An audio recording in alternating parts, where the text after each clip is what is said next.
అతనికి మనం ఏం చేద్దామంటే మండ్రగబ్బ తాండ్ర ఇచ్చేస్తే నోరు సైలెంట్ అయిపోతాడు. నాకు అన్యాయం జరుగుతుంది సార్, నేను చెన్నై వెళ్ళిపోతా. వెళ్ళొద్దు కానీ దానికి ముందు చెప్పాను సార్. సో ఫెంటాస్టిక్ సెమీఫైనల్స్తో ఫస్ట్ రౌండ్ ముగిసింది విజయవంతంగా. ఈ సందర్భంగా మనం ఏంటంటే సంగీతం ప్రాధాన్యం కలిగినటువంటి అద్భుతమైనటువంటి కిసాన్ సరిగమప లిటిల్ ఛాంప్స్లో మనం ఒక అద్భుతమైనటువంటి విషయాన్ని మనం తెలుసుకోవాలి అందరూ కూడా. ఏంటంటే ఒక గజల్ అంటే వర్ణన. ఈ గజల్స్ అనేది మనకి ఇతర దేశాల నుంచి సంక్రమించినటువంటి ఒక అద్భుతమైనటువంటి కళ. దాంట్లో గ్రేట్ సింగర్స్ మెహదీ హసన్, గులాం అలీ సాబ్, ఇలాగ చాలామంది చెప్పుకుంటూ వెళ్ళొచ్చు. మన ఇండియాలో చూస్తే జగజిత్ సింగ్, చిత్రా సింగ్, వారి తర్వాత మనకి పంకజ్ ఉదాస్ గారు, తర్వాత హరిహరన్ గారు అందరూ ఉన్నారు. వీరందరికి కూడా అగ్రస్థానంలో ఉన్నటువంటి అద్భుతమైనటువంటి లెజెండ్స్ వాళ్ళందరూ కూడా ఆ గజల్స్ ఎన్నో లక్షల మంది ఆ ప్రక్రియని చాలా ఇష్టపడతారు గజల్స్ని. మేమందరం కూడా ఆ లవర్సే, మీ చిన్నారులు వాళ్ళందరి పాటలు తెలుసుకుంటారు. అటువంటి ధృవతార ద గ్రేట్ జగజిత్ సింగ్ గారు అంటే భగవంతుని దగ్గరికి సన్నిధానానికి చేరుకున్నారు. వారిని మర్చిపోవడం అనేది జరగదు, ఎందుకంటే అటువంటి బ్యూటిఫుల్ సాంగ్స్ ఆయన పాడారు. డెఫినెట్గా మురళి ఒక గజల్, ఒక చరణమైన మీరు జగజిత్ సింగ్ గారి వేదికపైకి వెళ్ళి పాడాలని మా కోరిక. Please sir. ఈ ఎపిసోడ్ ఇంతటితో ఎండ్ అయింది సార్. మరి డేంజర్ జోన్లో ఎవరైనా ఉన్నారా సార్?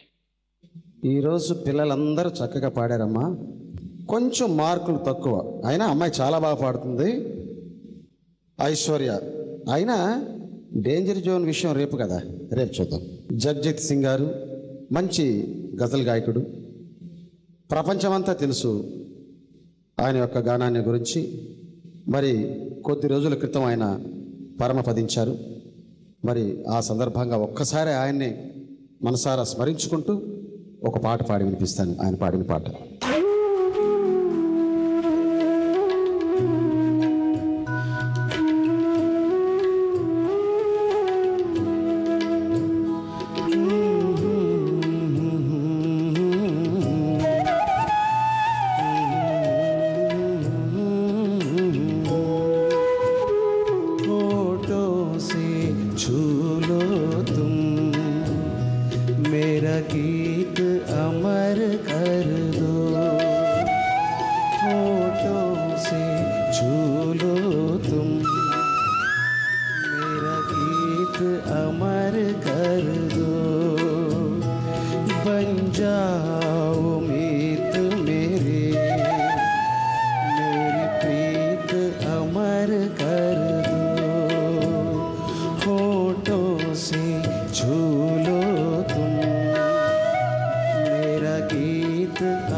ना उम्र की सीमा हो, ना जन्म का हो बंधन, ना उम्र की सीमा हो, ना जन्म का हो बंधन।